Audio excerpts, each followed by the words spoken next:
होती हैं। देशों में आपस में कई बार एग्रीमेंट्स होते हैं, कई बार नहीं होते हैं। फॉर्चुनेटली उस समय जो नेतृत्व था उन्होंने मेरे को ये इस लायक समझा कि उन्होंने मुझे मिशन डायरेक्टर किया। इसमें तो आपका दिल दहल जाएगा कि ऐसा भी बर्ताव एक इंसान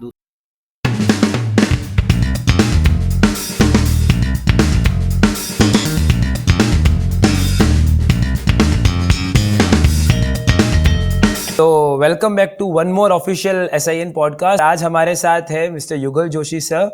युगल जोशी सर एक बहुत ही इंस्पिरेशनल आप ये मान सकते हो हम सब के लिए हैं, पूरी यूथ कम्युनिटी के लिए। जब हमने यूथ कम्युनिटी में बात करी कि कौन ऐसा है जो एक एडवाइजरी पोजीशन पे भी अच्छे हैं और जिनके ऑथर में भी बहुत सारी बुक्स भी इन्होंने यहाँ पर लिखी है, तो थोड़ा सा मैं आपको इंट्रोडक्शन दे देता हूँ युगल जोशी सर के बारे में।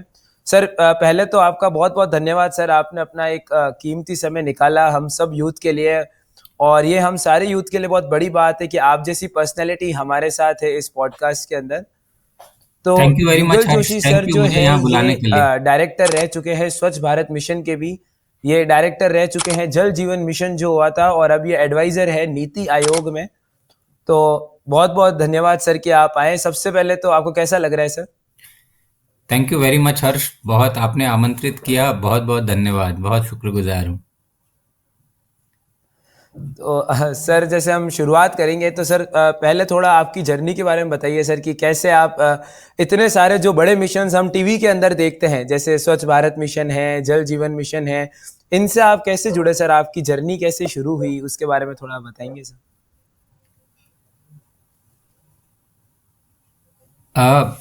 दो दो तरह की चीज़ें हैं। एक तो कई बार सरकार में काम करते हुए सरकार जो जिम्मेदारियां आपको सौंपती है वो आपको करनी होती हैं, और उसमें आपका बहुत वो मतलब दखल नहीं रहता है, इन द सेंस कि सरकार ही चुनती है कि आपको कहाँ पोस्ट किया जाए। अगर इसमें सोने पर सुहागा ये होता है कि जो जिस तरह का काम आप करना चाहते हैं वो वैसा ही काम सरकार आपको दे दे। तो इस मामले में मैं भाग्यशाली रहा थोड़ा। मैंने पहल भी करी, और उस समय जो सरकार में मेरे सीनियर लोग थे, बड़े लोग थे, उन लोगों ने शायद ये महसूस किया कि मैं इस काम के लिए योग्य हूँगा। तो ये दोनों ही चीज़ें रहती हैं, एक आपकी इच्छा हो उस फील्ड में काम करने की, और लोग जो अ, पदों पे हैं जो आपको वहाँ नियुक्त करते हैं वो देखें कि आप में उस किस्म की योग्यता है या नहीं है। तो ऐसा अगर संयोग हो जाए तो इससे बढ़िया चीज़ और जीवन में कुछ होती नहीं है। बिल्कुल सर। तो मेरे साथ करीब करीब यही हुआ कि जब जहाँ मैं काम कर रहा था उसी समय एक आध वर्ष पहले ही स्वच्छ भारत मिशन की घोषणा हुई थी। तो मेरे मन में था कि ये बहुत बड़ा क्रांतिकारी आदरणीय प्रधानमंत्री श्री नरेंद्र मोदी जी का है, जो एक तरह से जिसको हम कहते हैं कि बिग हैरी ऑडेसियस गोल, या स्वतंत्रता आंदोलन के बाद इतने बड़े पैमाने पर जन आंदोलन और कोई बना नहीं।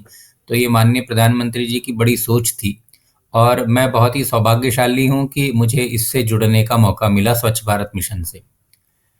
वहाँ जो हमारे सचिव महोदय थे बहुत ही प्रेरणादायी थे और बहुत एनर्जेटिक थे। आप यकीन नहीं करेंगे कि जितने दौरे वो करते थे ग्रास रूट्स पे, जिस तरह से मीटिंग्स वो लेते थे, जितना सक्रिय उनकी भागीदारी और नेतृत्व था, उतना मैंने बहुत कम लोगों में देखा है।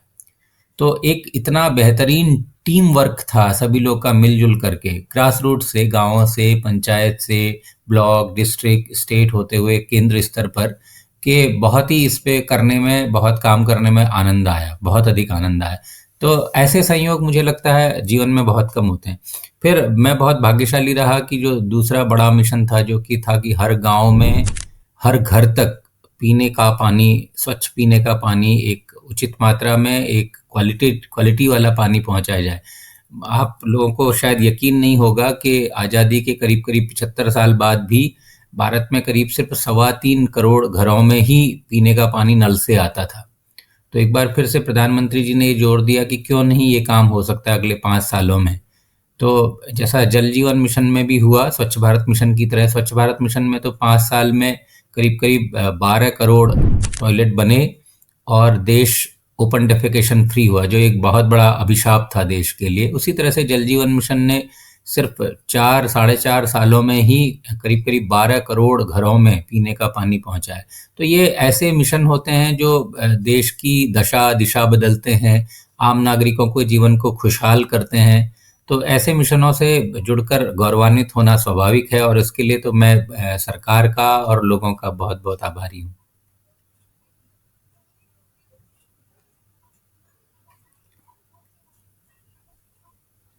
तो सर जैसे आज का यूथ है सर, जो गवर्नमेंट एग्जाम्स की प्रिपरेशन वगैरह करता है, और मतलब उनका कहीं ना कहीं ये सपना होता है, एक बहुत बड़ा यूथ आज भी है जो सिविल सर्विसेज में जाने की तैयारी करता है या गवर्नमेंट से जुड़ने की कोशिश करता है। तो वो कहीं ना कहीं ये चीज़ सोचता है कि जो ये बड़े अभियान होते हैं इनके साथ जुड़ा कैसे जाए और शुरुआत कैसे की जाए। बहुत सारे लोग होते हैं सर, जो स्टूडेंट्स हैं, जो अभी डीमोटिवेटेड रहते हैं क्योंकि उनको ऐसा लगता है कि यहाँ तक कभी पहुंचा ही नहीं जा सकता है, कि यहाँ पर पहुंचे कैसे। तो उनके लिए आप कुछ मैसेज देना चाहेंगे सर, यूथ को एम्पावर करने के लिए? हर हर यूथ का यह सपना होता है कि देश के लिए, ये समाज के लिए वो कुछ बड़ा करे। अब उसके लिए ये बहुत मतलब हमेशा हो भी नहीं सकता, संभव भी नहीं है कि आप जो शीर्ष पद है उस पर पहुंचे और तभी ये करें। असल में जो इस तरह के मिशन होते हैं, जैसे माननीय प्रधानमंत्री जी कहते हैं, जो जन आंदोलन होते हैं, उसमें तो हर स्तर पर भागीदारी की आवश्यकता होती है।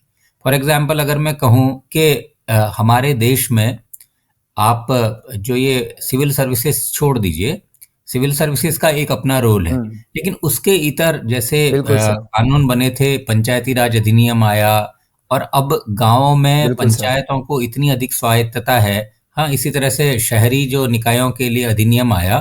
तो भारत में करीब करीब 2.5 लाख के आसपास ग्राम पंचायतें हैं। अगर 2.5 लाख ग्राम पंचायतों का नेतृत्व हमारे सुशिक्षित युवा करें, जिनके मन में ये बहुत भावना है कि वो समाज परिवर्तन का, देश को आगे बढ़ाने का काम कर सकें, तो ये समझ लीजिए 2.5 लाख पद तो यही हैं।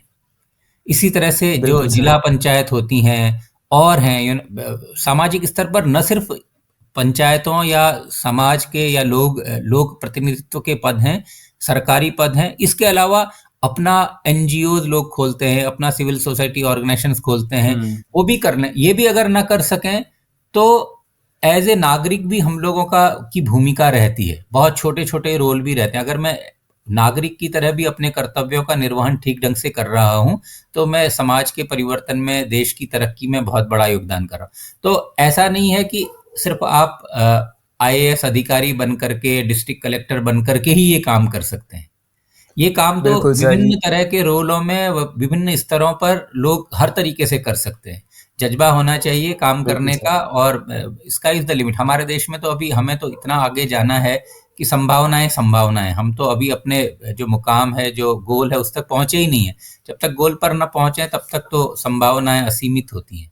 बिल्कुल सर। तो जो नेक्स्ट प्रश्न था सर, वो ये था कि सर आपको मतलब नीति आयोग में आप कैसे गए और उसकी जर्नी क्या रही? लाइक नीति आयोग के साथ आप कैसे जुड़े? क्योंकि आपने उसमें मतलब एज अ बेस में ही शुरू किया और आपको काफ़ी टाइम हो गया, अराउंड लाइक 2 से 3 साल हो गए आप उससे जुड़े हुए हो। तो कैसे आपकी नीति आयोग में जर्नी रही सर? नीति आयोग भारत सरकार का प्रीमियर थिंक टैंक है पॉलिसी मेकिंग वगैरह के लिए, और पहले 2014 से पहले ये प्लानिंग कमीशन के रूप में काम करता था। बिल्कुल सर। मेरा जर्नी ऐसे शुरू हुआ कि माननीय प्रधानमंत्री जी ने, आपको अगर याद होगा कि ग्लासगो में एक कॉप कॉन्फ्रेंस हुई थी, क्लाइमेट चेंज पर जो कॉन्फ्रेंस होती हैं वो हुई थी। बिल्कुल सर। तो उसमें प्रधानमंत्री जी ने एक दो कॉन्सेप्ट दिए थे। एक तो पंचामृत का कॉन्सेप्ट था कि इंडिया वर्ल्ड को सस्टेनेबल एनवायरनमेंट के लिए या सस्टेनेबल डेवलपमेंट के लिए क्या ऑफर कर सकता है। तो उन्होंने 5 सिद्धांत दिए थे जिनको पंचामृत कहा गया था। उसके साथ साथ उन्होंने लाइफ का सिद्धांत दिया, LIFE, life style for environment.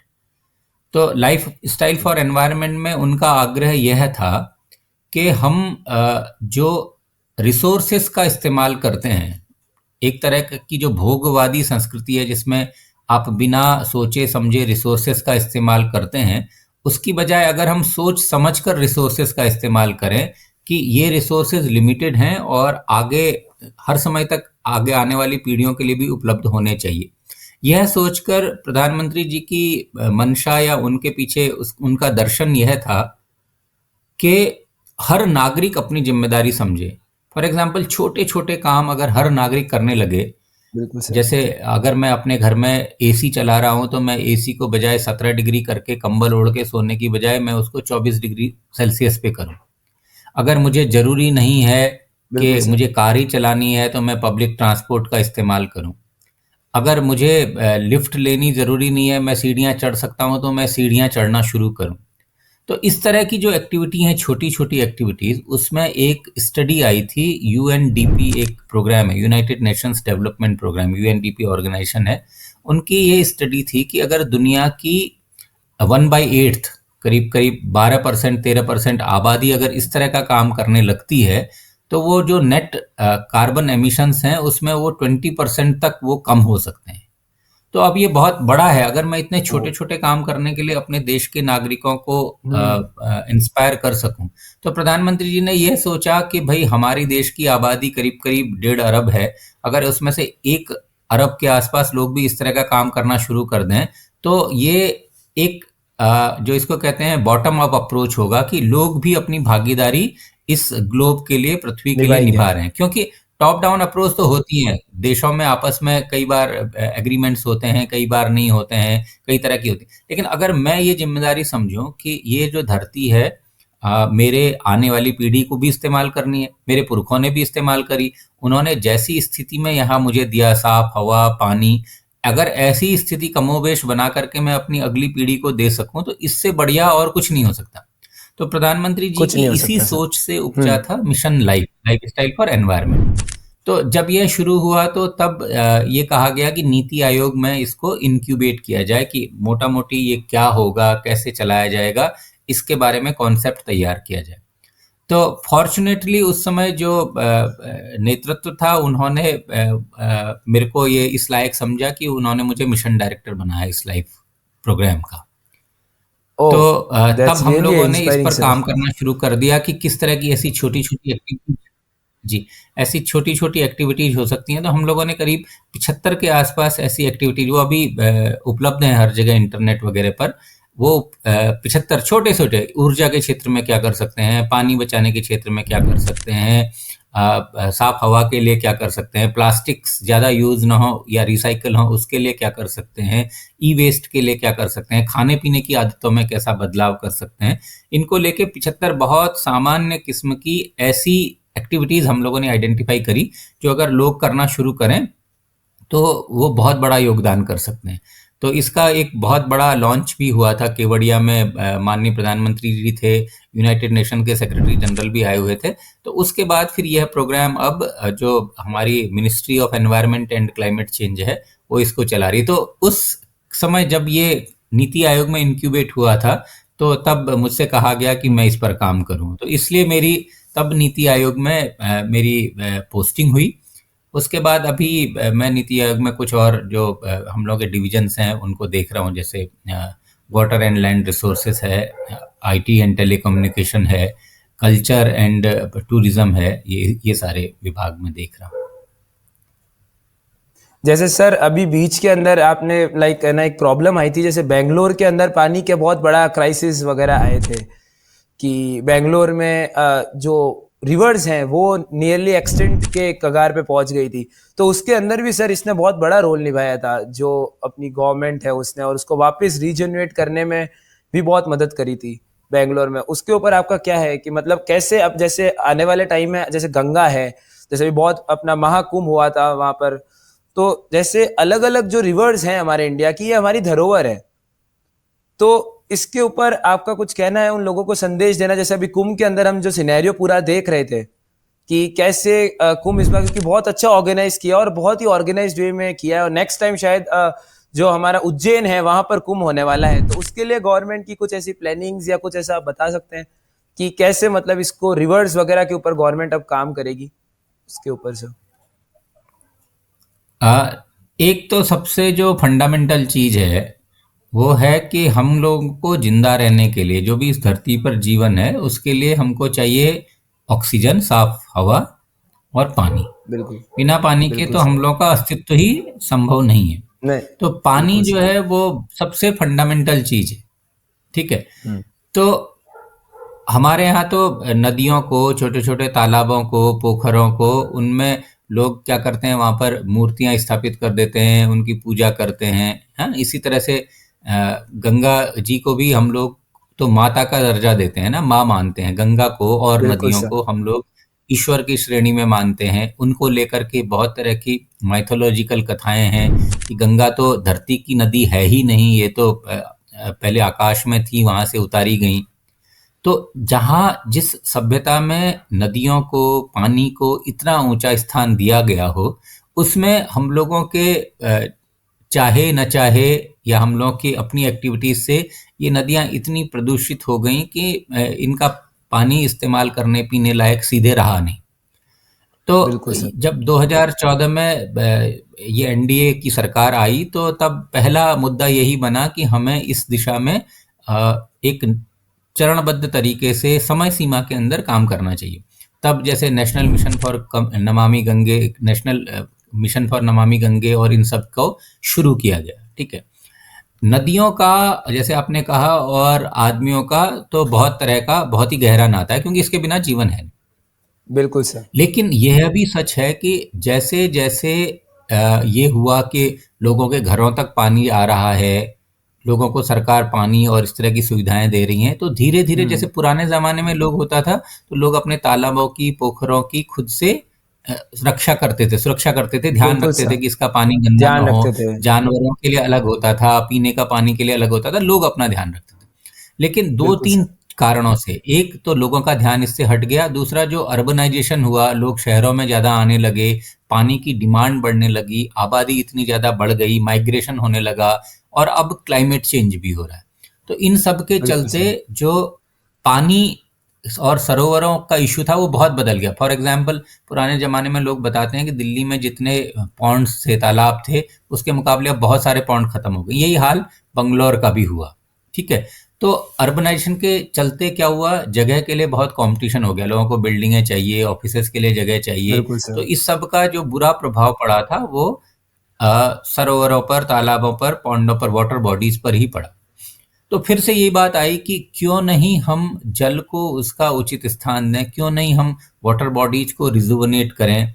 तो प्रधानमंत्री जी ने पिछले साल एक और अभिनव काम इसमें शुरू किया कि हम क्यों नहीं जल उत्सव मनाएं, लोग जल की महिमा को पहचानें, और जगह जगह पर पानी से रिलेटेड जो चीज़ें हैं उनको हम करें, वाटर बॉडीज रिजुवनेट करें, चेक डैम्स बनाएं, रेन वाटर हार्वेस्टिंग ज़्यादा करें। अगर आपको याद होगा तो 2019 में उन्होंने जल संचय अभियान शुरू भी किया था। ये सब अभियान, बिल्कुल सर। पानी, स्वच्छता, ये सब एक दूसरे से जुड़े हुए हैं। अगर मैं आज देश के 1.5 अरब नागरिकों को पानी पहुंचाना चाहता हूं, तो उसके लिए मुझे कहीं ना कहीं से पानी लाना पड़ेगा, बिल्कुल है ना। सर।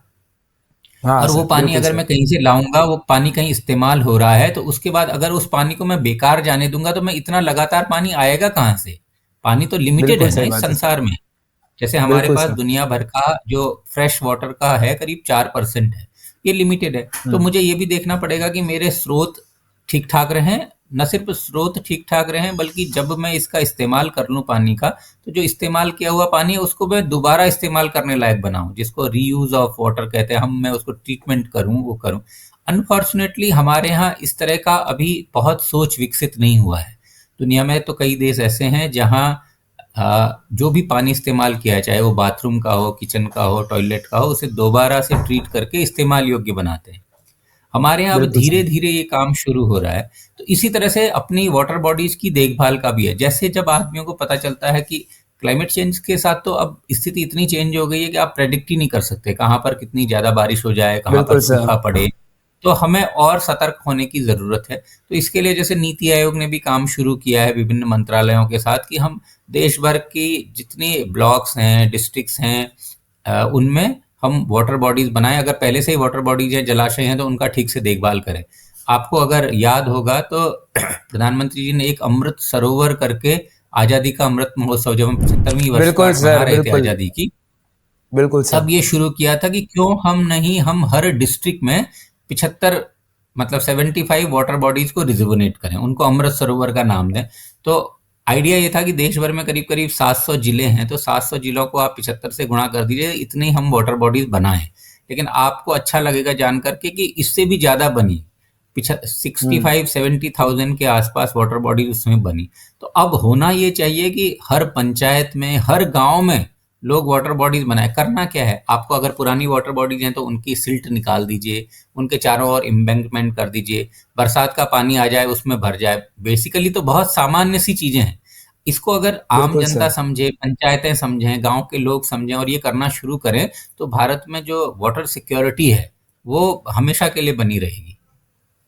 बिल्कुल सर, काफ़ी हद तक इम्प्रूव हो जाएगी, क्योंकि सर ये पॉडकास्ट काफ़ी सारे यूथ भी देख रहे हैं। लाइक ये रिकॉर्डिंग में ही है, बट हमारी पूरी टीम इसको देख रही है। तो मेरे को पीछे से जो हमारी पूरी टीम है उन्होंने आपसे क्वेश्चन पूछा है, वो ये है कि आप अपने थोड़ा, एक बुक आपने लिखी थी Singapore water story, sustainable development in an urban city state. तो यहाँ पर इस बुक का अगर अपन रेफरेंस देंगे तो बहुत ही सर अच्छा होगा सबके लिए, क्योंकि सारा यूथ चाहता है कि आप इस बुक के, क्योंकि बहुत फैंस है सर आपके यहाँ पर जो यूथ के अंदर, क्योंकि जो मिशंस हमने देखे और जो आपकी बुक्स हैं वो बहुत ही एक डाइवर्स फील्ड में है।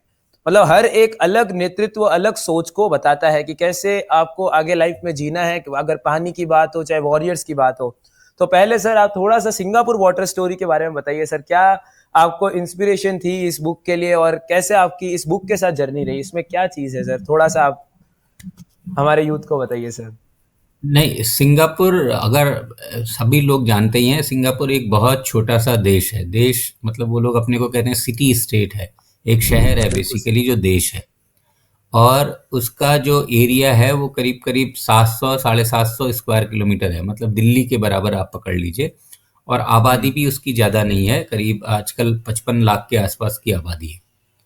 लेकिन बिल्कुल सर। उनके यहाँ सबसे जो इशू था, सबसे बड़ा इशू वो पानी का ही था। सिंगापुर बिल्कुल में सर। कुछ नदियां हैं, जैसे सिंगापुर रिवर है उनकी, एक कलांग रिवर है। सिंगापुर रिवर जो उनकी है वो, उसकी लंबाई है सिर्फ 2.94 किलोमीटर, 3 किलोमीटर लंबी नदी भी नहीं है। अरे। और पानी के लिए वो लोग ज्यादातर मलेशिया पर निर्भर रहते थे। उसका ओके। मतलब ये हुआ कि जब सेकेंड वर्ल्ड वॉर के टाइम में जापानीज लोगों को सिंगापुर जीतना था, तो उन्होंने मलेशिया से जो वाटर सप्लाई थी सिंगापुर की वो काट दी थी। तो इतना वल्नरेबल जो देश हो पानी को लेकर के, तो उन हम्म। लोगों को ज़्यादा महत्व पता रहता है पानी का। तो जब सिंगापुर आज़ाद हुआ, इंडिपेंडेंट हुआ, तब उन्होंने ये इस दिशा में बहुत सोच समझ के काम शुरू किया कि हमें न सिर्फ पानी में आत्मनिर्भर होना चाहिए, बल्कि अपने पानी की न सिर्फ हम देखभाल करें, बल्कि पानी में उन्नत से उन्नत टेक्नोलॉजी का हम लोग यूज करें। तो बिल्कुल सर। तब से लेकर आप उस समय सिंगापुर अपने पीने के पानी के लिए मलेशिया पर निर्भर था। करीब दो ऐसे एग्रीमेंट थे उनके मलेशिया से, एक 100 साल का था, एक शॉर्ट टर्म का था कि मलेशिया से उनको लगातार पानी मिलता रहे। लेकिन आज की तारीख में ये स्थिति है कि वो पानी के लिए अपना सेल्फ सफिशिएंट है। सेल्फ सफिशिएंट कैसे है, कहाँ से पानी मिला? जितना पानी सिंगापुर में गिरता है, वहाँ खूब बारिश होती है, उन्होंने अपनी धरती का करीब 80% या 85% एरिया को कैचमेंट एरिया बनाया है। मतलब जो वहाँ पानी अच्छा। गिरता है बारिश का, तो वो उसे कंजर्व करते हैं। दूसरा, वहाँ पानी के लिए अलग अलग है। अगर आपका साफ पानी की अलग पाइपलाइन है, बारिश का पानी अगर इकट्ठा हो रहा है तो उसका अलग से चैनल है, अगर यूज किया हुआ पानी है घर में टॉयलेट में, उसका अलग से चैनल है। तो पहला हो गया, बारिश का पानी पूरा का पूरा वो लोग उसको यूज करते हैं। दूसरा, हम्म। जो भी पानी वहाँ इस्तेमाल होता है उस पानी को वो दोबारा से ट्रीट करते हैं, और ट्रीट करके हम्म। उसे पीने लायक बनाते हैं, इतना साफ करते हैं, और उसको वो दोबारा से इस्तेमाल करते हैं। तो दो चीज़ें, दो टैप हो गई। तीसरा टैप जैसे मैंने आपको बताया जो मलेशिया से उनका पानी आ रहा है। चौथा उनका हम्म। टैप है कि जो उनके चारों, सिंगापुर तो एक टापू है, तो उनके चारों ओर जो पानी है समुद्र का पानी, उसको वो डिसैलिनेशन करके उस पानी को भी इस्तेमाल करते हैं। अब ओके। इसमें सबसे बढ़िया चीज ये है कि सिंगापुर पानी का मोल जानता है, वहाँ के नागरिक भी पानी का मोल जानते हैं। बीच में एक बार 1960-65 के आसपास वहाँ बारिश नहीं हुई तो पानी का बहुत बड़ा संकट स्थापित हुआ। तो सरकार ने 20-30 साल तक, जैसे हमारे यहाँ स्वच्छ भारत और जल जीवन मिशन कैंपेन चले, उसी तरह से उन्होंने हम्म। पानी की कैंपेन्स चलाई। गांव बच्चे बच्चे तक, ये प्राइमरी एजुकेशन से ही शुरू हो जाता है कि पानी कितना इंपॉर्टेंट। अब जब ये 4 टैप हो गए, तो वो अपने नागरिकों को पानी फ्री में नहीं देते, वो पानी के लिए पैसा चार्ज करते हैं। और जो सबसे महंगी पद्धति है पानी, साफ पानी बनाने की, मतलब समुद्र से पानी को डिसैलिनेशन करके बनाने की, उसके हिसाब से वो पानी चार्ज करते हैं। लेकिन उनके नलों में, घरों में 24 घंटे पानी आता है। आपको बाल्टी रखने की ज़रूरत नहीं है। आप जब भी टैप खोलेंगे आपको पानी मिलता है। पानी इतना साफ मिलता है कि आपको घर में एक्वागार्ड लगाने की ज़रूरत नहीं है, अलग से खर्चा नहीं है। तो आप पानी अननेसेसरी इस्तेमाल नहीं करते। हमारे यहाँ की तरह नहीं कि पानी का पता नहीं है 2 घंटे आएगा, 3 घंटे, तो हम बड़ी बड़ी टंकियों में पानी जमा करते हैं। उसकी क्वालिटी के बारे में संदेह रहता है तो हम एक्वागार्ड लगाते हैं, पंप से पहले पानी ऊपर पहुंचाते हैं। और अगर पानी की क्वालिटी खराब हो तो फिर 50 तरह की बीमारियां भी होती हैं। अगर बिल्कुल ये सर। सारा खर्चा एक तरफ आप गिन लो तो हमारा पानी जो है वो महंगा पड़ता है सिंगापुर के सबसे महंगी टेक्निक से बनाए हुए पानी से भी। तो ये लोगों को समझने की ज़रूरत है कि पानी जो है वो फ्री में पानी बिल्कुल अगर सर। देंगे तो पानी की जो व्यवस्था होती है, अगर दिल्ली जैसा शहर ही सोचिए कि आपको 2 करोड़ की आबादी तक पानी पहुंचाना है और पानी अगर फ्री है हम्म। तो बहुत मुश्किल हो जाता है। वो वाटर यूटिलिटी पैसा कहाँ से लाएगी मेंटेन करने के लिए? पाइपलाइन आपको हर 30 साल में बदलनी है, 40 साल में बदलनी है। साफ पानी आए उसके लिए हम्म। आपको वाटर ट्रीटमेंट करना है। तो हर स्तर पर भारत में, चाहे वो कृषि का स्तर हो, चाहे इंडस्ट्री हो, चाहे डोमेस्टिक वाटर हो, तो जब तक हम पानी का मोल नहीं पहचानेंगे तब तक वाटर मैनेजमेंट में ऐसा नहीं कि पानी की कमी हो गई। इशू ये है कि पानी को बिल्कुल कैसे सही है ठीक सर। ढंग से मैनेज किया जाए। तो जो सिंगापुर वाटर स्टोरी किताब है वो पूरी तरह इसी बात पर है कि कैसे पानी का बेस्ट मैनेजमेंट किया जा सकता है, कि उसको बिल्कुल बर्बाद न किया जाए। क्यों? क्योंकि पानी जो है वो रीयूजेबल है। अगर आज पानी, जैसे मेरे बिल्कुल पास ये सर। पानी है, मैं इसको यूज कर लूं हम्म। तो दोबारा ट्रीट करके दोबारा पीने लायक बना सकता हूँ, है ना? हम्म। तो ये एक बार बात समझ में आ जाए और ये बात प्रैक्टिस में आ जाए, ये चीज सिंगापुर हम्म। की जो कहानी है, जो सिंगापुर वाटर स्टोरी किताब है, उसका जो मूल थीम है वो यही है। बिल्कुल सर। तो जैसे आपने बताया सर, हम भी इस चीज़ के बारे में ध्यान रखेंगे। लाइक हम भी काफ़ी सारे youth campaign and missions run करते हैं। लाइक बीच के अंदर जो एक नया मिशन आया था जिसके अंदर जो अपना पेट्रोल, प्लास्टिक के थ्रू हम पेट्रोल बनाने के ऊपर काम कर रहे थे कि कैसे सस्टेनेबल को यूज़ करके प्लास्टिक से पेट्रोल बनाया जा सकता है। तो उस पर भी हमने एक अवेयरनेस छोटा सा इवेंट किया था। तो इसके ऊपर भी हम ज़रूर करेंगे सर, जिसमें हम सिंगापुर और भारत के अंदर जो व्यवस्था है उसका कंपैरिजन ड्रॉ करके लोगों को सिखाने की कोशिश करेंगे कि कैसे वो वाटर को एफिशिएंटली यूज कर सकते हैं। और एक जो क्वेश्चन सर हम सबके दिमाग में ये आया था सर कि जैसे आप इतना बखूबी, इतने बढ़िया तरीके से as an post NITI Aayog में और इतने सारे मिशंस में आप पार्ट रहे, तो सर जैसे आप ऑथर की जर्नी पे कैसे आगे गए सर? लाइक जो आप ऑथर का, आपकी क्या स्टोरी है कि आप ऑथर बने, क्योंकि आपने इतनी सारी बेस्ट सेलर्स लिखी हैं, तो उसकी थोड़ी जर्नी के बारे में बताएंगे सर? और थोड़ा सा लाइक आप ऑथर की जर्नी पे कैसे गए, बुक्स वगैरह लिखने का आपको कहाँ से मोटिवेशन मिला? तो ये तो बढ़िया सवाल है। हर हर आदमी के शौक होते हैं ना, और शौक होने भी चाहिए। शौक रखता है हर आदमी। बिल्कुल सर। तो किसी को गार्डनिंग का शौक होता है, किसी को गाड़ियों का शौक होता है, किसी को अलग अलग तरह के म्यूजिक का शौक होता है। तो वैसे ही मुझे लिखने पढ़ने का शौक था। तो ये लिखने वाला, वो शुरू बचपन में ही सोचते थे जब बड़े साहित्यकारों की किताबें पढ़ते थे कि अरे अगर हम भी लिख सकते हैं, हमारा लिखा हुआ छपता भी। ये होता भी है, हर आदमी की इच्छा होती है। तो भगवान की बड़ी कृपा रहेगी तो मेरा जो खाली टाइम है, चूंकि ये मेरा शौक है, तब मैं लिख लेता हूँ। और अगर पसंद आता है लोगों को, आप लोगों को पसंद आता है, तो फिर ये तो मेरा सौभाग्य है। बस इतना ही है इसमें, और ज़्यादा कुछ है नहीं। और सर यहाँ पर एक अगर आपकी राइटिंग की बात है, और एक सबसे आपकी फेमस बुक जो कि अग्निकाल, जो कि आपने मलिक काफूर के बारे में लिखी है, कैसे वो गुजरात का शख्स जाके दिल्ली की सल्तनत तक पहुंचता है, उसकी जो पूरी इंस्पिरेशनल स्टोरी है सर। क्योंकि मैंने खुद ने इस किताब पे भी रिसर्च करी है और मैंने इसको पढ़ना भी शुरू करा है जब से मैंने इस किताब के बारे में सुना था। और सर मैं आपको बताऊंगा कि हमारी पूरी यूथ कम्युनिटी में सबसे ज्यादा पॉपुलर किताब यही है। क्योंकि जब हम थैंक यू। क्योंकि सर जब भी हम पद्मावत मूवी जब आई थी ना, पद्मावत मूवी में हमने सबसे पहले उस खिलजी सर के बारे में देखा था, जो अलाउद्दीन खिलजी है उनके बारे में हमने देखा था। तो उस समय हमने मलिक काफूर का कैरेक्टर सबसे पहले ऑन सिनेमा देखा था, जब हमें दिमाग में आया कि ये जो है ये खिलजी के साथ क्यों रहता है, ये इतना क्या क्लोजली रिलेटेड है। और जब इन पे रिसर्च करी तब हमें पता लगा कि ये मलिक काफूर जो थे ये गुजरात से यहाँ पर आए थे। तो थोड़ा सा इस बुक के बारे में बताइए सर, क्योंकि हम तो बहुत बड़े फैन हैं और हम चाहते हैं जो ऑडियंस इसको देख रही है वो भी अग्निकाल के बारे में जाने, उस समय के दौर के बारे में जाने क्योंकि आज सर ये जो LGBTQ कम्युनिटी आज इतना ज्यादा पॉपुलर में है, अगर हम कहीं भी बाहर कंट्रीज वगैरह में जाएं, बट ये चीज तो बहुत पहले से भारत में आ चुकी थी सर, तो उसके बारे में थोड़ा बताइए, अग्निकाल के बारे में सर। नहीं, दो तीन चीजें हैं इसमें। पहला चीज तो यह है कि मैं लिखना चाह रहा था उस समय के बारे में, जो वो टाइम बिल्कुल था। सर। और वो टाइम बड़े उसका मतलब ट्रांसफॉर्मेशन का टाइम था भारत में। ऑलरेडी जो हमारा सभ्यता थी, बहुत प्राचीन सभ्यता, तब भी प्राचीन हो गई थी, अभी से करीब 1000 साल पहले की बात है। और ये एक नया जो धर्म आया था अ, अरब की तरफ से, वो बहुत उस समय चूंकि नया नया धर्म था, बहुत जोशीला था और सारी दुनिया को जीतता हुआ आ रहा था। और बिल्कुल एक अलग तरह की सभ्यता थी, जो हमारे यहाँ की जो एग्जिस्टिंग जो सभ्यता थी उससे बिल्कुल अलग थी। तो जब दो इतनी बड़ी तरह की अलग विचारधाराएं आपस में टकराती हैं या मिलती हैं, तो उस समय क्या रहा होगा कि जब ऐसा ट्रांसफॉर्मेशन हुआ होगा, तो ये जानने का मेरा बड़ा मन था कि ये इसकी जिज्ञासा थी इसके बारे में पढ़ने और जानने की। दूसरा ये था कि हम लोग, चाहे वो भाग्य की वजह से हो, अपने कर्मों की वजह से हो, तो हम लोग के अलग अलग वो रहते हैं। कोई कभी मालिक बन जाता है, राजा बन जाता है, बड़ी पोस्ट पे आ जाता है, इसी तरह से गुलाम बन जाता है। उस समय गुलामी की जो प्रथा थी, ऐसा नहीं था कि गुलाम जो हमारे यहाँ प्राचीन ग्रंथों में दास जिसको कहते हैं, वो यहाँ पहले नहीं होते थे, पहले से भी दास प्रथा थी।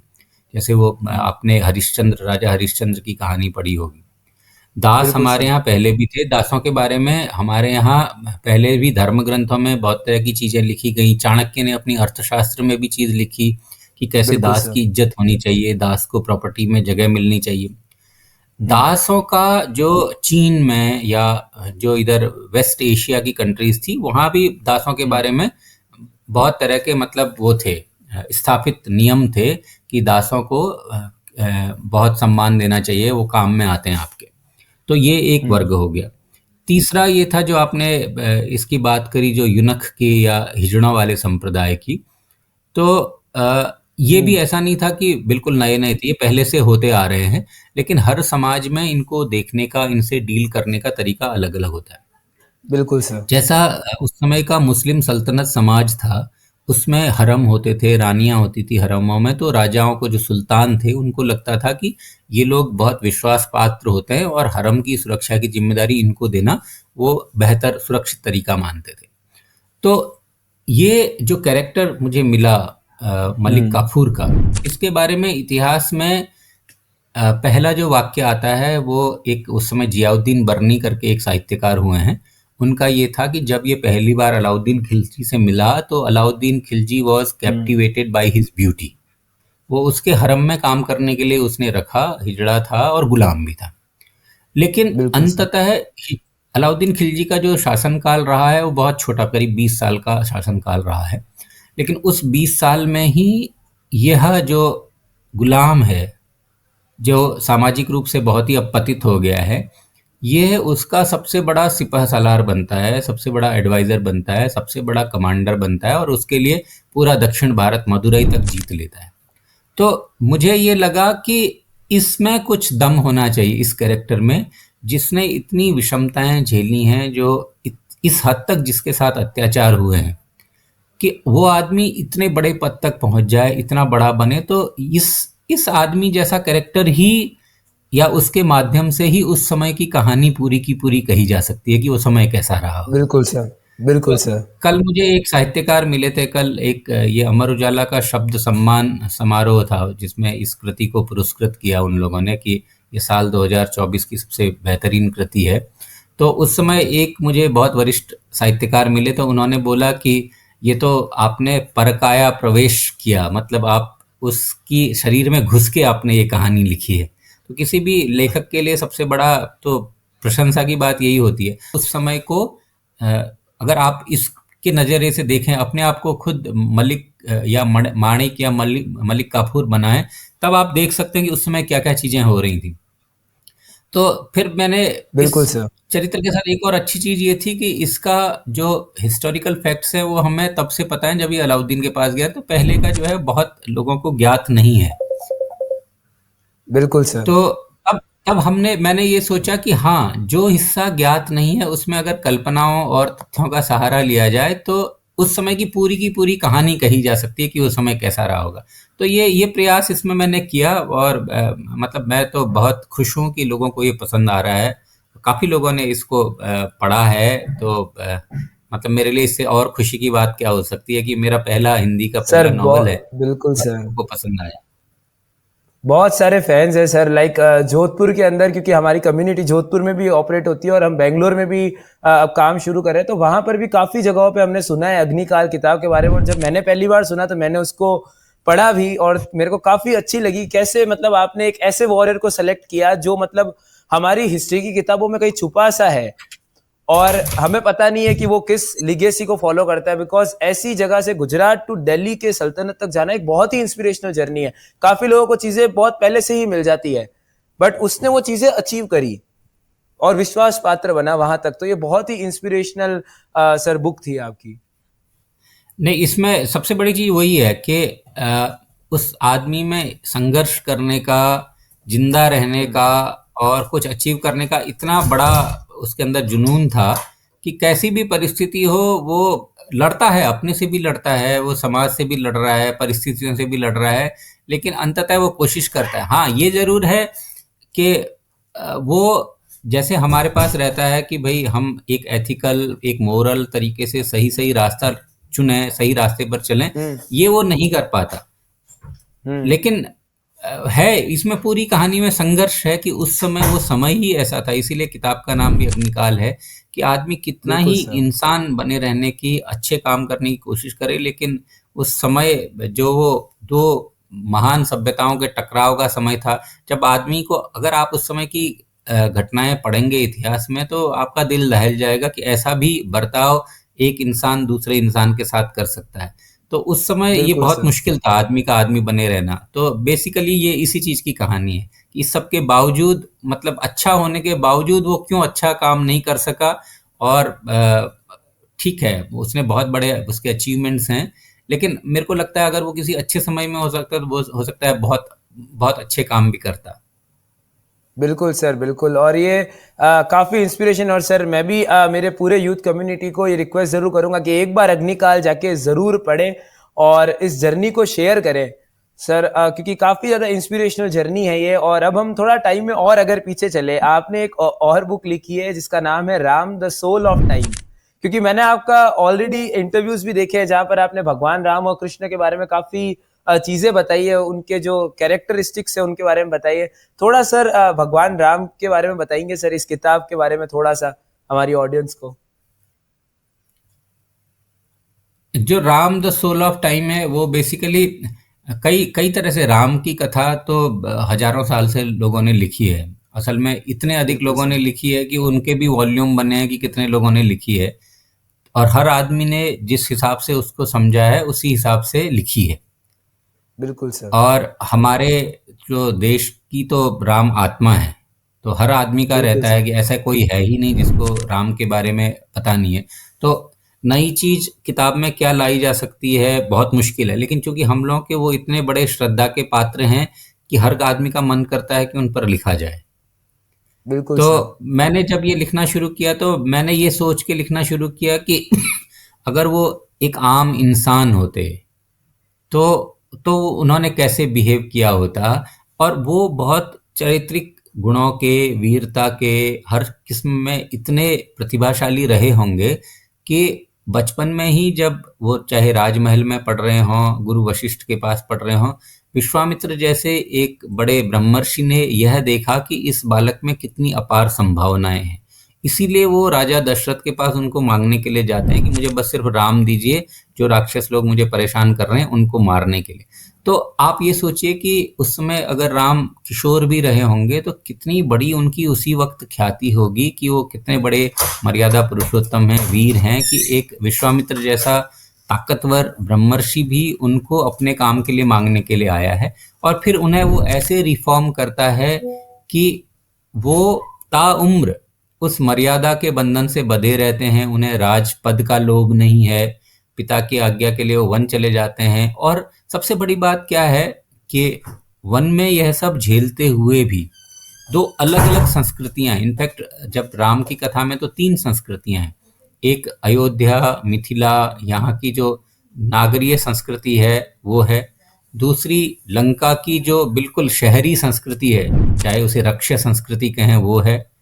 और तीसरी एक वानर संस्कृति है, जो जिसको आप ट्राइबल संस्कृति कह सकते हैं। इन तीन का मेल नहीं है, इन तीनों का मेल नहीं है। लेकिन राम एक अकेले ऐसे आदमी हैं जो इन तीनों संस्कृतियों का मेल कराते हैं। वानर और के साथ गठजोड़ करते हैं, उस गठजोड़ से उस जो श्रीलंका की या लंका की जो रक्ष्य संस्कृति है उसको हराते हैं। जो उसके जो ऐसे तत्व हैं जिन्हें हम नहीं एथिकल मानते हैं, जो गलत हम मानते हैं कि दुराचारी हैं, उनको हराते हैं। तो और वो पूरा अगर राम का आप देखिए कि किस तरह से वो जंगल में अकेले हैं, जब सीता का हरण हो गया है, उसके बावजूद वो कितना बड़ा संगठन खड़ा करते हैं अपने अकेले के दम पर।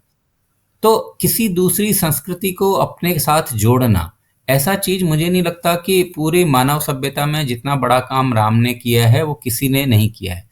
तो मैंने इसमें फिर दूसरा है कि लक्ष्मण का जो चरित्र है, कैसे उन्होंने, उनको तो वनवास नहीं हुआ था, राम को वनवास हुआ था, लेकिन उन्होंने स्वेच्छा से यह चाहा कि वो भी राम के साथ जाएं। और तीसरा सबसे महत्वपूर्ण है सीता का। तो ये जो Ram the soul of time है, ये तीन लोगों के नज़रिए से लिखी हुई किताब है। एक विश्वामित्र के नज़रिए से लिखी हुई है, जो चाहता है कि समाज कैसा बने, अच्छा समाज कैसा बने, उसके लिए मुझे एक हीरो चाहिए। करीब करीब वैसे ही जैसे चाणक्य ने कभी चंद्रगुप्त को देखा होगा, वैसे ही विश्वामित्र ने राम को देखा। तो एक विश्वामित्र का तरीका है चीज़ें देखने का, प्लान करने का, कि मुझे ऐसा एक लीडर चाहिए, आइडियल चाहिए। दूसरा सीता का तरीका है, क्योंकि बिना सीता के राम नहीं हो सकते, बिना महिला के पुरुष कुछ भी नहीं कर सकता। तो जो सीता का पूरा योगदान है रामायण में और राम को राम बनाने में, आप यकीन करिए ना, एक बहुत छोटी सी चीज़ लीजिए कि आप 14 साल, 15 साल, 16 साल शादी में हैं और फिर भी आप पूरे अपने पति को पूरी तरह सामाजिक कार्यों में इन्वॉल्व रख रहे हैं, तो इसके लिए सीता को कितना त्याग करना पड़ा होगा। और आखिरकार सबसे ज्यादा भुगतना भी उन्हीं को पड़ा। तीसरा लक्ष्मण का, जो निस्वार्थ भाव से अयोध्या को छोड़ करके भाई के साथ जंगलों में घूम रहा है, उसकी मदद कर रहा है, उसके लिए करीब करीब मृत्यु को प्राप्त भी हो जाता है। तो ये इन तीन उन कैरेक्टर के माध्यम से लिखी हुई है कि उन्होंने राम को कैसे देखा उस समय। तो सर काफी सुंदर बात है ये तो सर, क्योंकि अगर हम देखें कि जो तीनों का ओवरव्यू, लाइक विश्वामित्र ने उनको जो विद्याएं सिखाई थी, जब पहली बार वो दशरथ जी से मांगने आते हैं राम जी को कि भाई हमें राम जी ही चाहिए, क्योंकि दंड अरण्य के अंदर जितने भी राक्षस है वो वापस अब आ रहे हैं।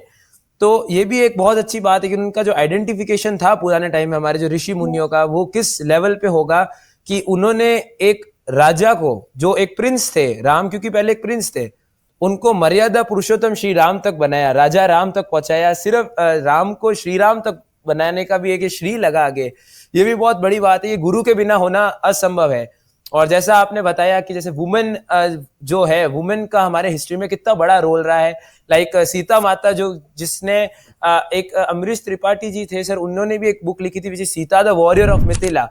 तो जब मैं रिसर्च कर रहा था सर, तो इसके ऊपर, क्योंकि मैं खुद एक बहुत ही कीन बुक रीडर हूँ, मेरे को बुक्स पढ़ना बहुत पसंद है, तो एक आपकी बुक भी निकल के आई थी sir which is like women warriors in Indian history. क्योंकि हम भी सर महिलाओं को आगे बढ़ाने के लिए काफी इवेंट्स करते हैं और उनको प्रमोट भी करते हैं जोधपुर के अंदर। तो इसीलिए सर थोड़ा सा आप इस बुक के बारे में बताएंगे, क्योंकि मेरे को इसमें पर्सनली बहुत इंटरेस्ट है इस बुक में। और आई एम श्योर जितनी भी वुमेन्स हैं जो आज के टाइम में ये सोचती है कि हमें आगे पढ़ना चाहिए कि नहीं पढ़ना चाहिए, क्योंकि टायर 1 सिटीज की अलग बात होती है, बट जो टायर 3 और टायर 2 सिटीज हैं, वहां कहीं ना कहीं वुमेन आज भी पीछे रह जाती है।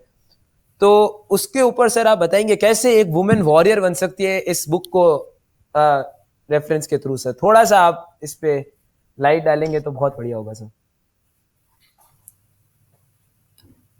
हर बार अगर आप हमारे पुराण पढ़ेंगे या पुरानी कहानियां पढ़ेंगे, तो आपको उस कहानियों में ये लगेगा कि एक राजा था जिसके बेटे थे ना। राजा की बेटियों वाली कहानी हमारे यहाँ बहुत कम है। इसी तरह से अगर हम हीरो की बात करते हैं, बहुत बड़े वॉरियर्स की बात करते हैं, तो नॉर्मली सिर्फ पुरुषों की ही चर्चा होती है, महिलाओं की चर्चा नहीं होती। तो इस किताब को लिखने का मेरा उद्देश्य ये था कि क्यों नहीं हम उन महान वुमन वॉरियर्स को, जिन्होंने बड़ी विषम परिस्थितियां, जैसे आपने खुद भी बताया कि अभी भी टायर 2 और टायर 3 सिटीज़ में महिलाओं का जो के साथ जो जिस तरह का बर्ताव या जैसे उनको देखा समझा जाता है, वो अभी भी डिफरेंट, ऐसा नहीं कि टायर 2 और 3 में ही है, टायर 1 सिटीज़ में भी है। मोर और लेस ये जो एक तरह का भेदभाव वाली मानसिकता है या जो बायस है, वो अभी भी है।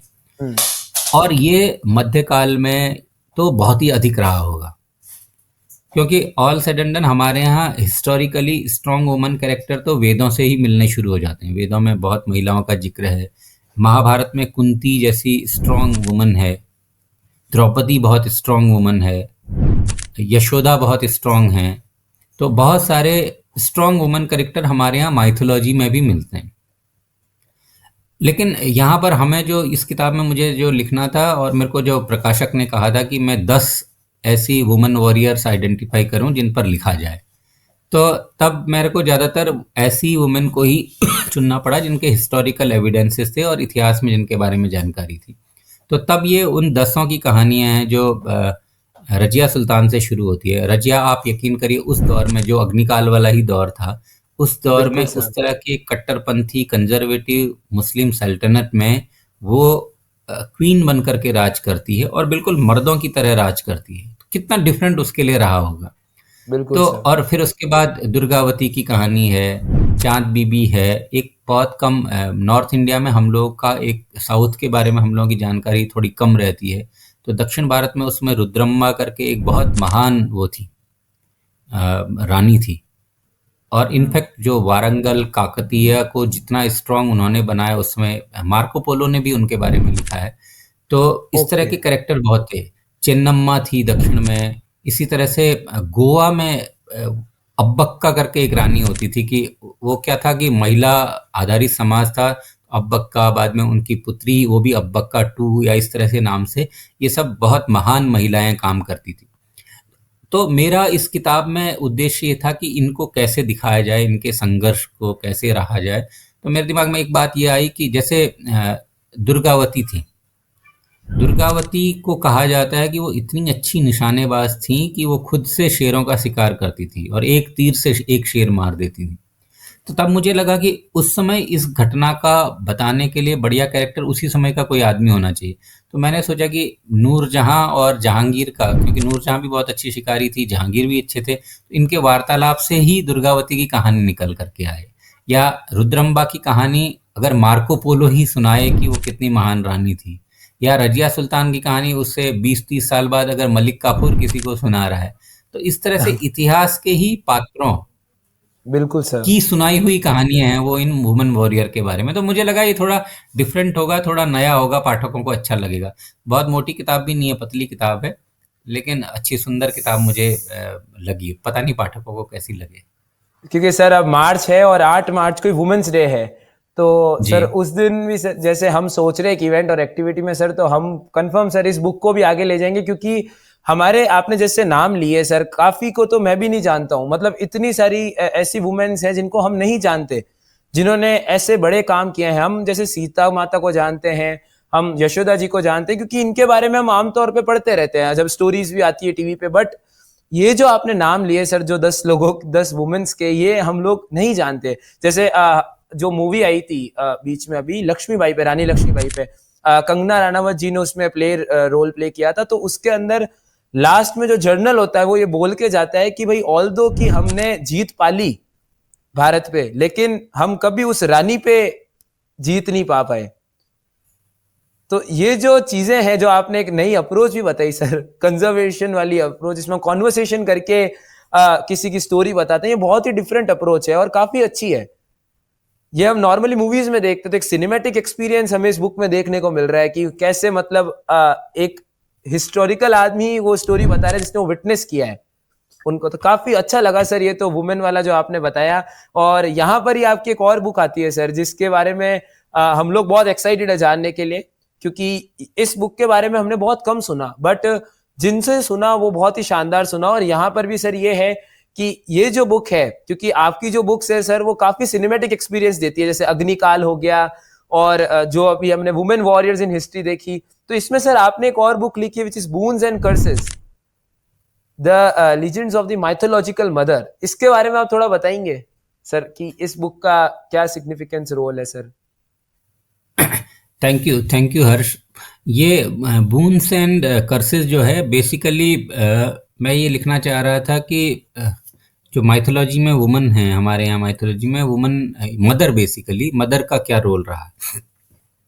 जैसे बिना माँ के तो संतान कुछ भी नहीं कर सकती, और संतान की जो पहली गुरु होती है वो माँ ही होती है। तो चाहे अनचाहे माँ का बहुत प्रभाव संतान पर पड़ता है। लेकिन दूसरी तरफ जो माँ है वो एक वुमन भी है, नारी भी है। उसकी भी अपनी इच्छाएं हैं, अपनी महत्वाकांक्षाएं हो सकती हैं, अपनी विचारधाराएं हो सकती हैं। तो ये बून्स एंड कर्सेस में की कहानी की शुरुआत होती है कुंती से। जब महाभारत की लड़ाई खत्म हो गई है तो उसके बाद पांडव जीत गए हैं, लेकिन जीतने के बाद भी कुंती सोचती है कि पांडव लोग अभी भी उतने उदार नहीं हुए हैं। उनके मन में अभी भी ये है कि वो, जैसे फॉर एग्जांपल महाभारत में भी ये दृष्टांत आता है कि वो धृतराष्ट्र और गांधारी से जीतने के बाद भी अच्छा बर्ताव नहीं करते। तो कुंती को लगता है कि क्या मेरे लालन पालन में कुछ कमी रह गई है, एक माँ का दायित्व क्या होना चाहिए उसकी संतानों के प्रति।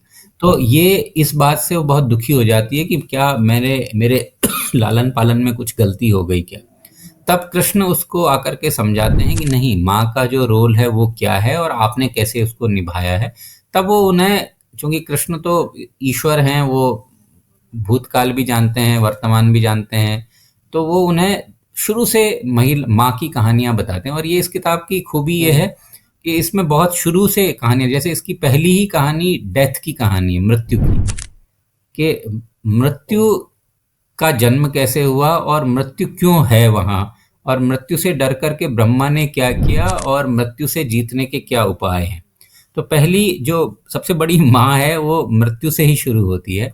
फिर उसके बाद इसमें देवताओं की माँ, दैत्यों की माँ दिति और अदिति की कहानियों से लेकर के बृहस्पति की पत्नी तारा, सूर्य की दो पत्नियां थी, उनकी बड़ी बहुत ही गजब की कहानियां, एक बहुत महत्वाकांक्षी थी और एक बहुत ऐसी थी कि जिन्हें बहुत तामझाम पसंद नहीं था, तो वो जंगल में चली जाती हैं अपने बच्चों को अपना एक क्लोन बना करके, छाया बना करके संजना चली जाती हैं। इस तरह से ये विभिन्न वैदिक, पौराणिक, रामायण और महाभारत के दृष्टांत देख करके अंततः कृष्ण कुंती को यह समझाने में सफल होते हैं कि आपका काम सिर्फ ये है माँ का, कि आपने अच्छा लालन पालन किया, अच्छे संस्कार अपने बच्चे को दे दिए और उन्हें उड़ने लायक बना दिया। अब उड़ने के बाद पर आपका वश नहीं है, फिर तो वो संतान जब बड़ी हो गई, उड़ने लायक हो गई, तो फिर वो उसके कर्म है। तो ये बड़ी सुंदर किताब है और इसमें ये सब कहानियां एक श्रृंखला के तौर पर पिरोई गई हैं कि अलग अलग माँ का अलग अलग किस तरह के संघर्ष रहे हैं। तो सर काफी सुंदर तरीके से आपने बताया कि जो बून्स एंड कर्सेस, इसमें डेथ से चीज शुरू हो रही है, क्योंकि नॉर्मली सर ये सारी कहानियां हमें श्रीमद् भागवत पुराण में भी देखने को मिलती है, जो मतलब जैसे दिति और अदिति की आपने बात बताई, ये सारी चीजें, बट आपने उसको एक बुक में एज ए कन्वर्सेशनल टोन जो वापस इसमें दी है, और वो बहुत ही अच्छी। और मैं सर ये रिक्वेस्ट करूंगा जितना भी यूथ है वो इस बुक को भी जाके एक बार जरूर रीच करे। इसके डिस्क्रिप्शन में पॉडकास्ट के मैं सारी बुक्स का लिंक भी डाल दूंगा, क्योंकि सर ये सारी बुक्स अमेजोन पे अवेलेबल हैं। मैंने खुद ने भी एक बुक मंगवाई थी, अग्निकाल, मैंने पढ़ी है, और बाकी सारी बुक्स में से मेरे को वुमेन वॉरियर्स वाली तो आपकी बहुत ज्यादा फेवरेट लगी है, तो वो चीज भी मैं करूंगा। और सबसे बड़ी बात क्या सर, पूरी ऑडियंस की तरफ से कुछ रिक्वेस्ट भी है सर आपके लिए, क्योंकि आज आप हमें सबको अपना बहुत प्रीशियस टाइम दे रहे हैं। ऑडियंस ये चाहती है सर कि आप एक भगवान कृष्ण पे और एक काक भुषुंडी जी पे भी एक बुक लिखें, क्योंकि उनके आपके कन्वर्सेशनल टोन वास्तव में बहुत पसंद आती है। अग्निकाल से चीज शुरू हुई थी तब से। नहीं, थैंक यू वेरी मच हर्ष जी, जरूर मैं करूंगा, कोशिश करूंगा पूरी। बिल्कुल सर, तो काफी अच्छी बात रही। कोई ऐसा मैसेज सर जो आप पूरे यूथ को देना चाहें, और जितने भी आगे बुक राइटर्स भी बनने वाले हैं, क्योंकि आपने एक बहुत ही अच्छी लीगेसी निकाली है जिसमें आपने हिस्ट्री को भी टच किया है और आपने हर जेंडर को टच किया है, चाहे वो राम जी की बात हो, चाहे वो फीमेल की इंपॉर्टेंस हो, चाहे वो जो हिजड़े हैं उनकी इंपॉर्टेंस हो, जो आपकी अग्निकाल बुक है उससे, क्योंकि नॉर्मली इसको बहुत पहले पिछड़ा हुआ देखा जाता था। इन बुक्स की वजह से आज इनको एक इंपॉर्टेंस मिल रही है समाज में, क्योंकि चाहे उनका जेंडर कुछ भी हो, मैटर जो एक्चुअल में करता है वो करता है उनकी करने की इच्छा और उनका सामर्थ्य जो उनमें होता है।